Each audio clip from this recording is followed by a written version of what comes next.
Bienvenue dans ce nouvel épisode de podcast où j'ai envie de parler aux introvertis, aux personnes qui pensent qu'elles ne seront pas capables de développer leur programme de yoga parce qu'elles ont du mal à être vers l'extérieur. Elles préfèrent rester dans des cocons. Elles préfèrent garder leur espace intérieur. Et justement, l'objet de cet épisode, c'est vraiment comment créer un programme de yoga quand on est introverti.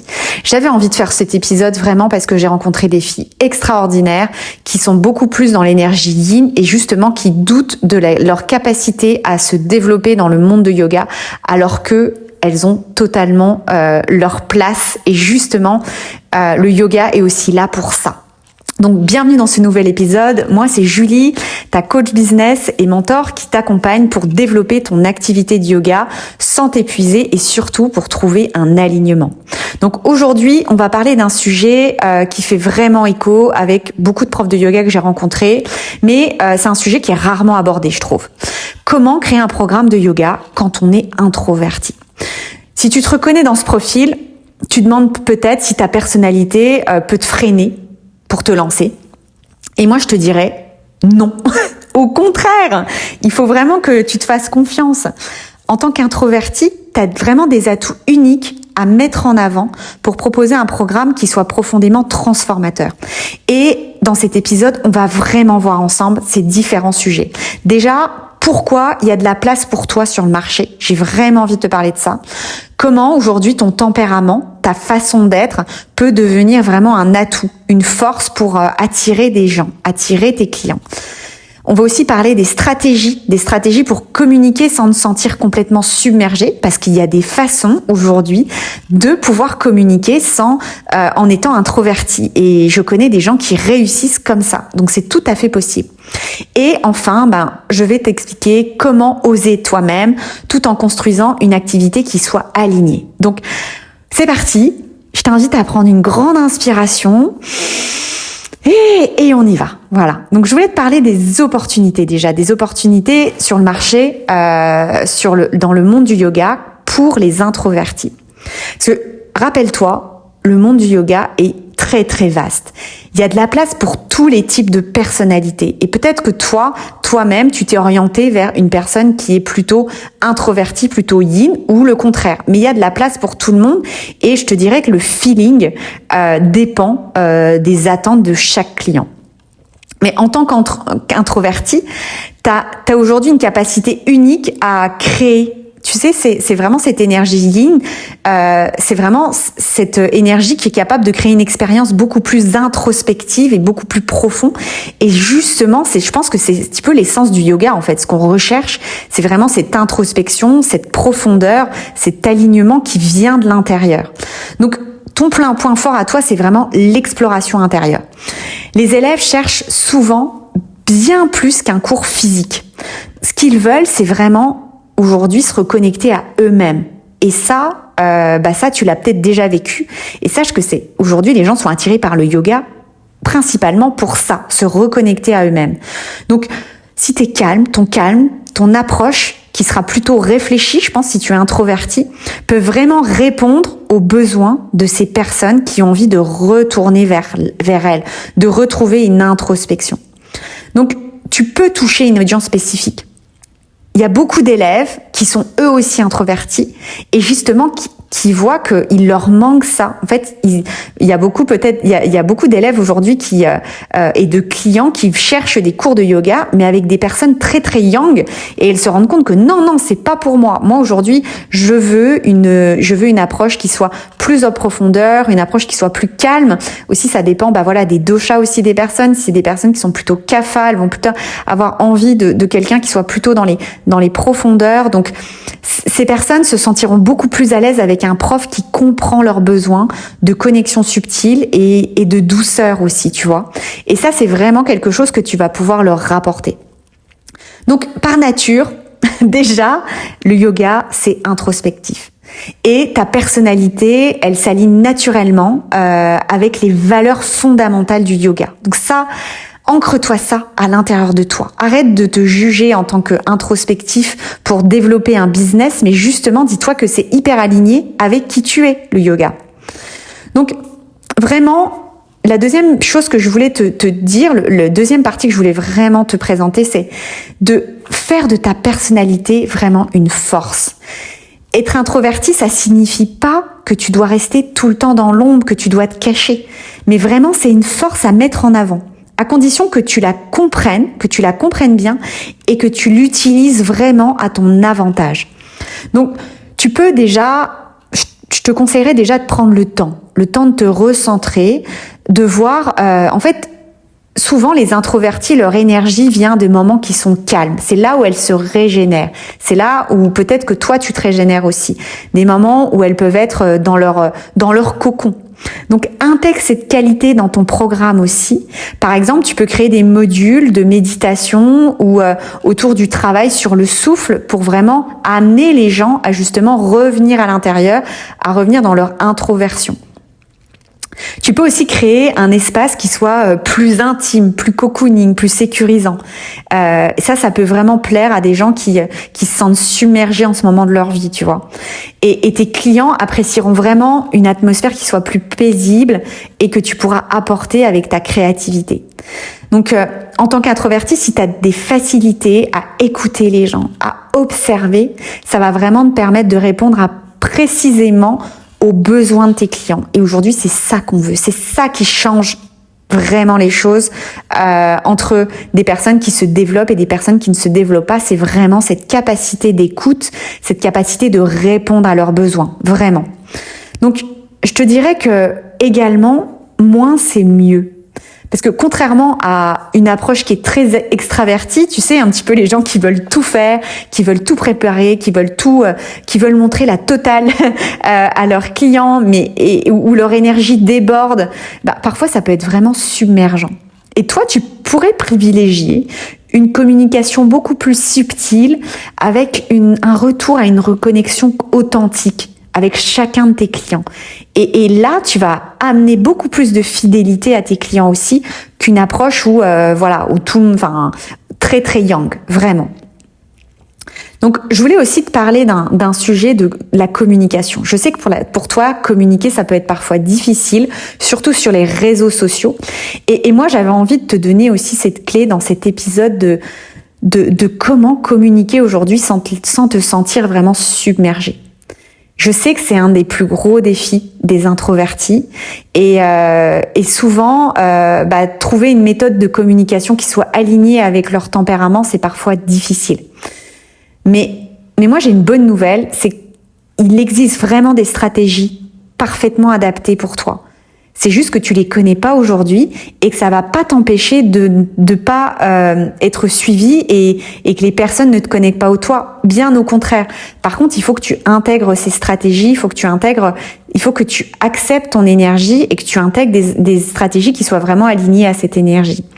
Donc pour ça, moi je te conseillerais peut-être de privilégier les formats écrits, par exemple.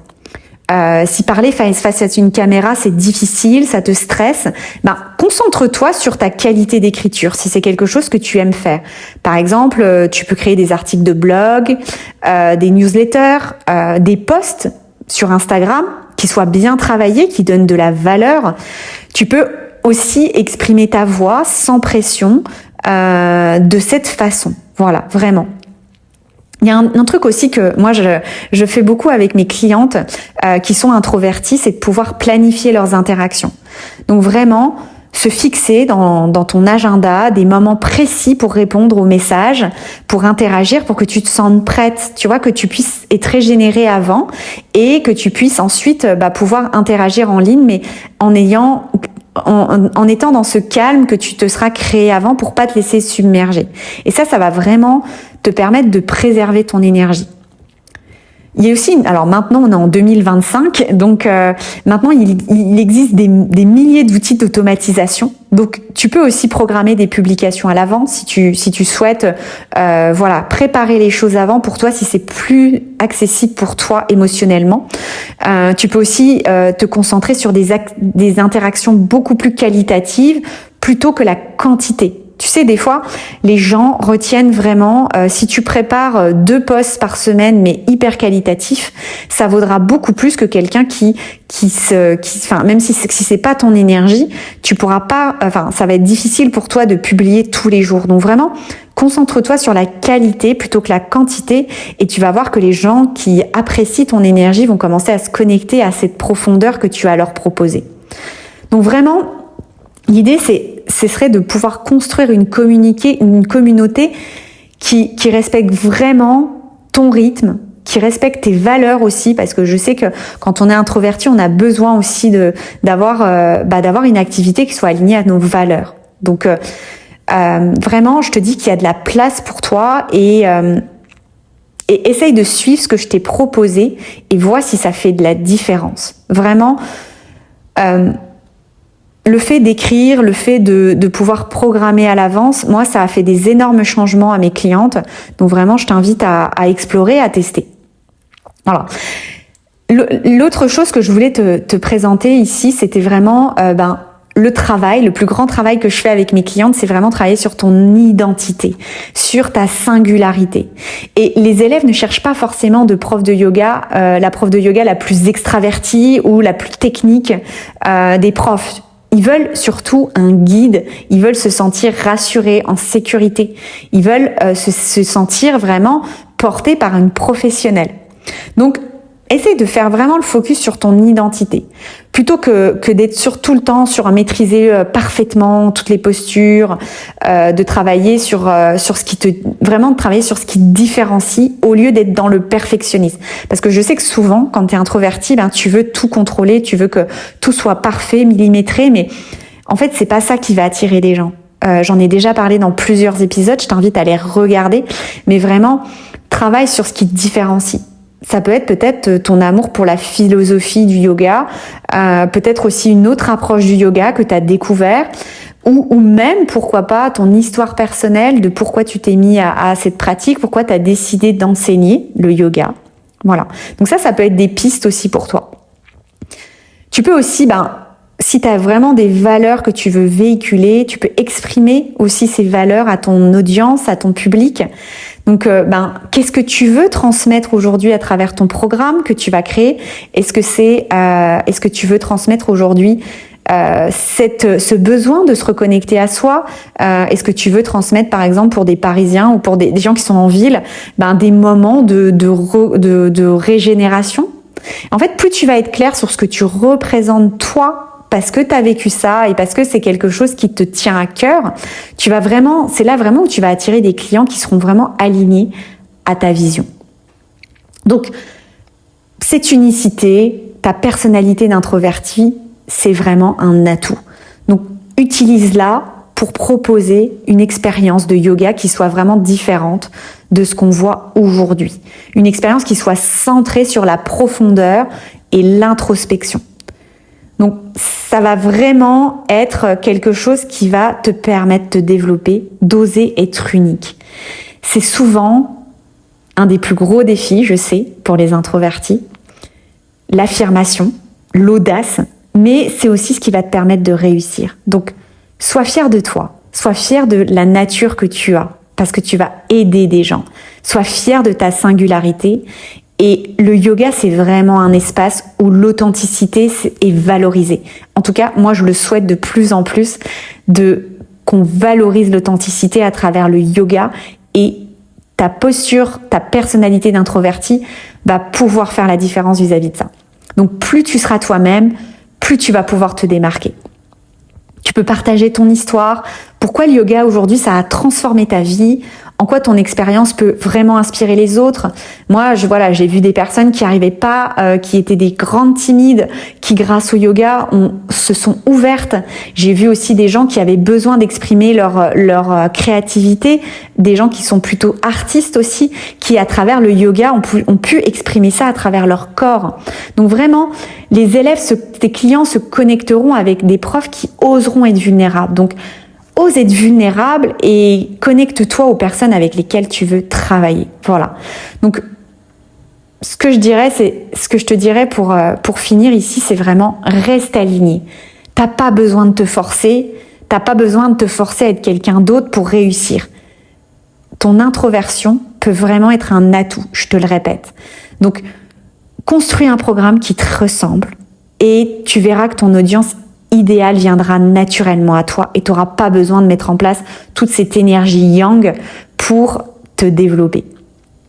Donc, créer un programme quand on est introverti, c'est non seulement possible, mais c'est vraiment une opportunité incroyable de proposer quelque chose d'unique et de profond. Et je te dirais qu'il n'y en a pas encore beaucoup. Il y a encore très peu de programmes de yoga pour les introvertis. Donc, ta place, elle est là et c'est une vraie opportunité.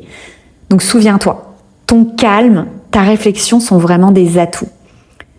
Tu peux aussi communiquer et te développer, sans te laisser submerger. T'es pas obligé de faire tout ce que tu vois sur Instagram.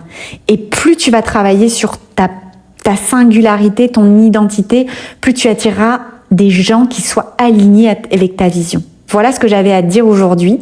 Donc j'espère que ça aura pu te donner l'envie de pouvoir développer un programme qui te soit unique.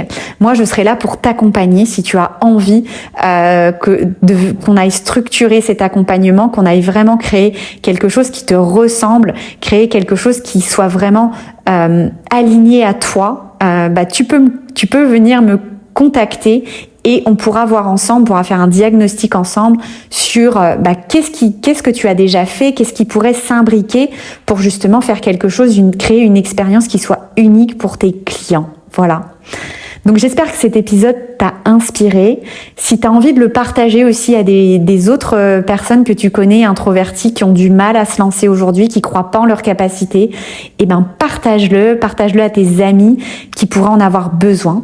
Et si tu veux aller plus loin dans la création de ton programme, t'as juste à me contacter et où tu peux explorer aussi toutes les ressources que j'ai créées et que je pourrais te partager aussi pour justement te sentir aligné et à ta place parce que ta place, elle est là.